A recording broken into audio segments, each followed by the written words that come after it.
நீங்கள் அவங்கள ஏன் பார்க்குறீங்க?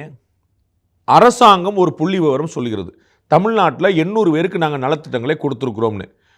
நான் எடுத்துகிட்டு 800 பேர் கொடுக்கலங்க, 30 பேருக்கு தான் கொடுத்துருக்குறாங்கன்னு நான் சொல்கிறேன். யார் சொல்கிறத நம்பணும்? அரசாங்கம் சொல்கிறத நம்பணுமா, தேர்ட் பர்சன் சொல்கிறத நம்பணுமா?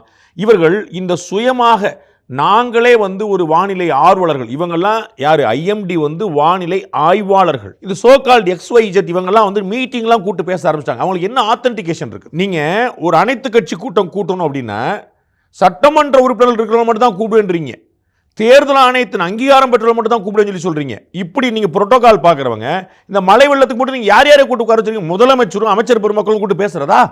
நான் ஒரு வானிலை ஆர்வலர், நான் சொல்றேன் நல்ல மழை வரும்னு, ஜோசியர் சொல்றாரு நல்ல மழை வரும்னு, பஞ்சாங்கத்தில் போட்டிருக்கு நல்ல மழை வரும்னு, எங்களுடைய வேதிக்கு ராமச்சந்திரன் இருக்கிறாரு அவர் சொல்றாரு மழை எப்போ வரும்னு, அவரெல்லாம் கூட்டு என்னைக்கா பேசியிருக்கீங்களா? அப்ப மத்திய அரசுடைய அறிவியல் பூர்வமாக படித்து வந்தவர்கள், சயின்டிஃபிக்காக அணுகி பார்க்குறவங்க, அவர்கள் சொல்வதை கேட்காமல் நான் ஒரு இன்ட்ரெஸ்டட் பர்சன் அப்படி சொன்னால் ஏற்றுவீங்களா?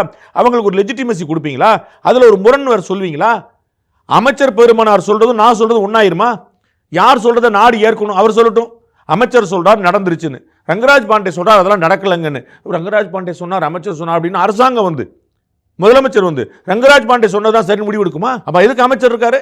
அப்போ எதுக்கு ஐஎம்டி இருக்குது? ஐஎம்டியை ஏற்க மாட்டோம்னு சொல்லிருங்க. உலகம் தழுவிய சயின்ஸ் டேட்டா அது. பாகிஸ்தானுக்கு இந்தியாவுக்கும் பகிர்தல் இருக்குது. போர் வந்தால் கூட இந்த பணிகளில் எந்த தொகை வரக்கூடாதுன்னு சொல்லிட்டு இன்டர்நேஷனல் அக்ரிமெண்ட். இவங்க என்ன காமெடி பண்ணுறாங்க? யார் யாரே கூட்டு வச்சு பேசிட்டு இருக்கிறாங்க. டெய்லி டிவியில் பார்த்தா 2 பேர் பேசிட்டு இருக்காரு, நான் தான் வானிலை ஆர்வலர், நான் தான் வானிலை ஆர்வலர். அவர் சொல்றாரு இன்னைக்கு வரும், இவர் சொல்றாரு வராது. இன்னும் எல்லாத்தையும் சரியாக கணிச்சிருவாங்களா? நான் கேட்டேன், போன வருஷமே 80% முடிச்சீங்களே, இந்த வருஷம் ஏன் பண்ணல? அப்போ நீங்கள் சொன்னது பொய்யா இல்லையா? நீங்கள் தான் சொன்னீங்க, நீங்கள் வானிலை அதுவும் கான்ட்ரடிக்ஷன் இருந்துச்சு, இதில் நீங்கள் தானே சொன்னீங்க. நீங்கள் செஞ்சீங்களா? நீங்கள் சொன்னதை நீங்கள் செய்யலை. சொன்னதைத்தான் செய்வோம், செய்வதைத்தான் சொல்லுவோம் சொன்னீங்களே, நீங்கள் சொன்னது செஞ்சீங்களா?